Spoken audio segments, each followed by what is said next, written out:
નમસ્કાર સમાચાર સાથે હું છું અક્ષય। રાજકોટ અગ્નિકાંડના પીડિત પરિવારોએ મુખ્યમંત્રી ભૂપેન્દ્ર પટેલ સાથે બેઠક કરી। આ બેઠક 1.5 કલાક સુધી ચાલી હતી। અલગ અલગ માંગ કરવામાં આવી અને આ માંગને સાંભળ્યા બાદ મુખ્યપ્રધાને કહ્યું કે સરકાર જવાબદાર સામે પગલાં ભરવા બંધાયેલી છે। સરકાર કોઈ પણ જવાબદાર વ્યક્તિને છોડશે નહીં। આજે જે લોકો મળ્યા છે, જે કરુણ બનાવના ભોગ બનવાવાળા કુટુંબોને આદરણીય મુખ્યમંત્રી અને હર્ષભાઈ પણ મળ્યા છે, એટલે એમને બિલકુલ નક્કરતાથી અને વિશ્વાસથી કહ્યું છે કે ક્યાંય કોઈ કસૂરવારને બક્ષવાવાળો વિષય આમાં રહેતો નથી।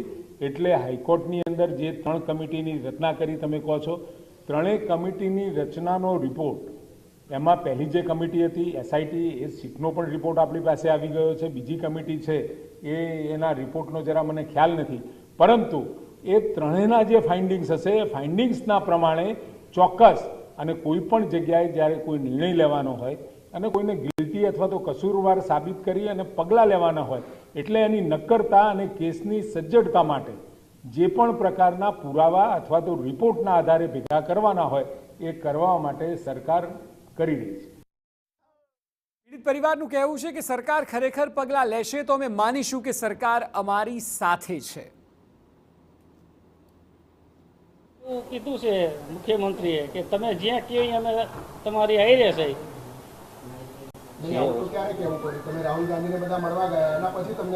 આજે 1.5 મહિનો થઈ ગયો, તે પછી અમને એને બોલાયા અને આજે આપણે ગયા, પણ તોય કહે છે કે અમે તમારી હારે છે। આપણી આ માંગણી છે, એ માંગણી મુજબ જો એ આપણે બધું કરે તો આપણે માની કે આપણે હારે જ છે।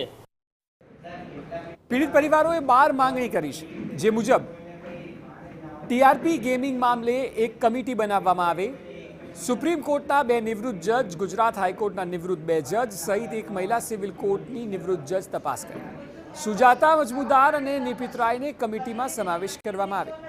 6 માસમાં કમિટી તપાસ કરીને રિપોર્ટ આપે। ભાજપના કાઉન્સિલર સહિત ધારાસભ્યની સંડોવણી નીકળે તો પગલાં ભરીને ફરિયાદ કરવામાં આવે, જેમાં ACB અને CBI તપાસ કરે।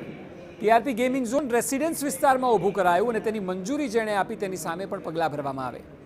જૂના અને નવા કાયદાકીય પ્રમાણે મૃત્યુદંડ અપરાધીને આપવામાં આવે તેવી પણ માંગ કરાઈ છે। તક્ષશિલા કાંડ, મોરબી કાંડ, હરની બોટ કાંડ સહિત અન્ય કાંડમાં બેજવાબદાર અધિકારીઓની કામગીરી સામે આવી છે, જેથી તેમની મિલકતની તપાસ થાય અને કડક પગલાં ભરવામાં આવે। સાથે જ પીડિત પરિવારને 50 લાખથી વધુની આર્થિક સહાય આપવામાં આવે।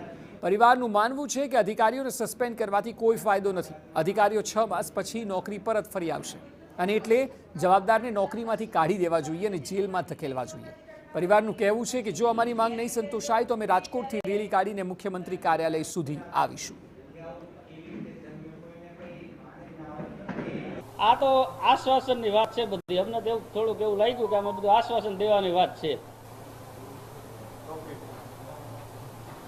આગળ હવે શું, ક્યાં સુધી રાહ જોશો? આ કમિટી બનાવવાની સરકાર બનાવે છે કે નહીં, એમાં તમે માંગણી મૂકી છે, જો નહીં થાય તો શું કરશો? ક્યાં સુધી રાહ જોશો?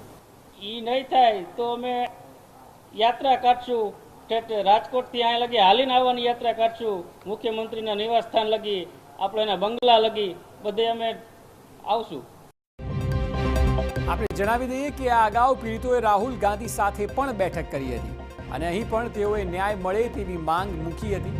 રાહુલ ગાંધીએ તમામને આશ્વાસન આપ્યું હતું કે આ મુદ્દાને તેઓ સંસદમાં ઉઠાવશે અને તેમનો અવાજ બુલંદ કરશે।